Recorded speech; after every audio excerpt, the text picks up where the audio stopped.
साहब जब गुजरात के मुख्यमंत्री थे तब चिल्ला चिल्ला कर कहते थे कि हमको पता है भाई, रुपया कभी इतना गिर ही नहीं सकता, बल्कि गिर तो दिल्ली की सरकार गई है।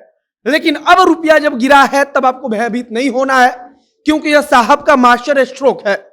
आप लोग भी यहां गच्चा खा गए, क्योंकि मोदी जी का मास्टर स्ट्रोक साधारण आदमी या कोई साधारण व्यक्ति समझ ही नहीं सकता, बल्कि उसके लिए तो उच्च कोटि का भक्त होना पड़ता है।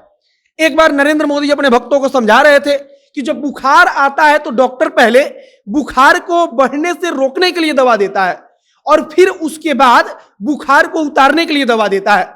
और उसी प्रकार से नरेंद्र मोदी अब होम्योपैथी वाला इलाज कर रहे हैं। और होम्योपैथी इलाज में कहा जाता है कि बीमारी पहले बढ़ती है और फिर उसी हिसाब से आप समझिए कि रुपया पहले गिर रहा है और इसके बाद अचानक एक दिन आप रात को सोएंगे और सुबह जब सोकर उठेंगे तब आपको पता चलेगा कि डॉलर का तो नामो निशान खत्म हो चुका है और रुपया अब अंतरराष्ट्रीय करेंसी बन चुकी है। जैसे भगवान की लीला अपरंपार होती है, वैसे ही अब इस कलयुग में मोदी जी की लीला अपरंपार है और उसे कोई साधारण आदमी समझ नहीं सकता। और हम और आप साधारण आदमी हैं तो भला कैसे समझ जाएंगे।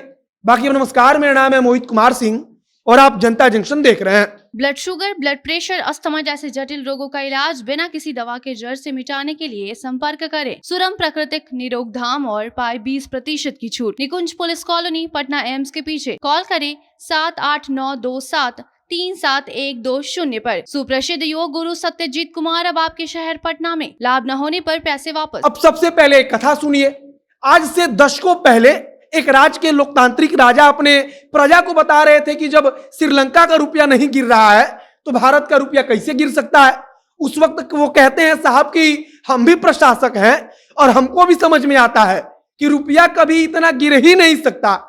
और उसके बाद कहते हैं कि बांग्लादेश का करेंसी नहीं गिर रहा है, पाकिस्तान का भी नहीं गिर रहा है, तो फिर भारत का ही क्यों गिर रहा है। सवाल उनका वाजिब था कि भारत का इकलौता रुपया क्यों गिर रहा है। नीचे खड़े लोग ताली बजाकर चिल्लाते हैं और उसके बाद धीरे धीरे समय बदलता है और अब वह साहब भारत देश के प्रधानमंत्री बन गए हैं। अब आप सही पहचान रहे हैं, हम बात नरेंद्र मोदी की कर रहे हैं। नरेंद्र मोदी के गुजरात के मुख्यमंत्री जब हुए थे तब हर देश का नाम उन्होंने याद कर रखा था और वो उंगली पर गिनाते थे कि फलानवा देश का करेंसी नहीं गिर रहा है, तब अपने भारत देश का करेंसी क्यों गिर रहा है, और कहते थे कि दिल्ली की सरकार गिर गई है।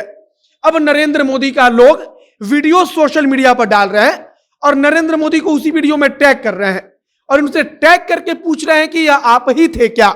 हालांकि हर चीज को निगेटिव होकर नहीं देखना चाहिए, क्योंकि अगर आप देखेंगे और पता लगाएंगे तब आपको पता चलेगा कि इतिहास में पहली बार ऐसा हो रहा है कि नरेंद्र मोदी के शासनकाल में जब रुपया 80 को पार कर गया है। आज तक किसी भी सरकार में इतनी ताकत नहीं थी कि वह रुपया को 80 के पार ले जाए, लेकिन पहली बार इतिहास में नरेंद्र मोदी ने यह करके दिखाया है। इसी बीच कुछ दिन पहले नरेंद्र मोदी जब 26 साल के थे तब बाबा रामदेव की तरह अपना दोनों पैर ऊपर उठाकर और अपने दोनों हाथों से चलकर केदारनाथ मंदिर की परिक्रमा कर रहे थे और इसका एक फोटो जो है वो सोशल मीडिया पर वायरल हुआ। तमाम तरह की जानकारी दी जा रही थी। बताया जा रहा है कि नरेंद्र मोदी जब 26 साल के थे तब दोनों हाथ पर चलकर केदारनाथ मंदिर की परिक्रमा कर रहे थे, लेकिन बाद में पता चला कि यह फोटो तो नरेंद्र मोदी का था ही नहीं, बल्कि ऐसे ही सोशल मीडिया पर उसको प्रचारित किया जा रहा था और इसके बाद हजारों लोगों का दिल टूट गया। अब कुछ लोग कह रहे हैं कि नरेंद्र मोदी 18 घंटा काम करते हैं और लोग खुश हैं कि नरेंद्र मोदी सिर्फ 18 घंटा काम करते हैं। उनका कहना है कि अगर 6 घंटा और काम करने लगेंगे तब क्या होगा। मतलब हाथ जोड़कर लोग कह रहे हैं कि मोदी जी अब 18 घंटा ही काम कीजिए, 18 घंटा बहुत होता है, कृपया करके 6 घंटा और अधिक काम मत कीजिएगा, क्योंकि अगर आप 24 घंटा काम करने लगेंगे तब तो पता नहीं क्या हो जाएगा। हालांकि हमने आपको कहा कि नकारात्मक बिल्कुल नहीं होना है और इसमें भी सकारात्मक चीज ढूंढना है, और हमने आपको बताया कि सकारात्मक चीज यह है कि इतिहास में पहली बार नरेंद्र मोदी ऐसा करने वाले देश के पहले प्रधानमंत्री हैं जिनके राज्य में रुपया इतना आगे गया है। मतलब कि आज तक रुपया 80 को पार कभी कर नहीं पाया था। मोदी जी की कृपा है कि रुपया 80 को पार कर गया है। वैसे शिकायत करने वाले करते रहते हैं।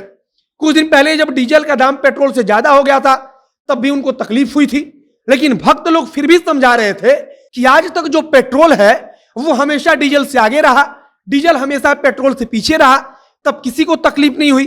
लेकिन इतिहास में पहली बार नरेंद्र मोदी के शासनकाल में डीजल पेट्रोल से आगे निकल गया, तब सबको तकलीफ हो गई। कहने का मतलब है कि मौका सबको बराबर का मिलना चाहिए, और जब पेट्रोल तथा डीजल को 100 पार होने का मौका मिला है तो हमारे ख्याल से रुपया को भी 100 पार होने का मौका दिया जाना चाहिए। और हमको पूरा उम्मीद है कि नरेंद्र मोदी देश के पहले प्रधानमंत्री बनेंगे और इतिहास में पहली बार ऐसा होगा कि रुपया 100 के पार जाएगा। बाकी आपका क्या विचार है उसे कमेंट बॉक्स में लिखकर बताइएगा। वीडियो शेयर जरूर कीजिएगा और लोगों तक भी पहुंचाइएगा। बाकी फेसबुक पेज को लाइक कीजिएगा, यूट्यूब चैनल को सब्सक्राइब कीजिए। कैमरे के पीछे विशाल खड़े हैं, मेरा नाम मोहित कुमार सिंह है। बहुत बहुत धन्यवाद।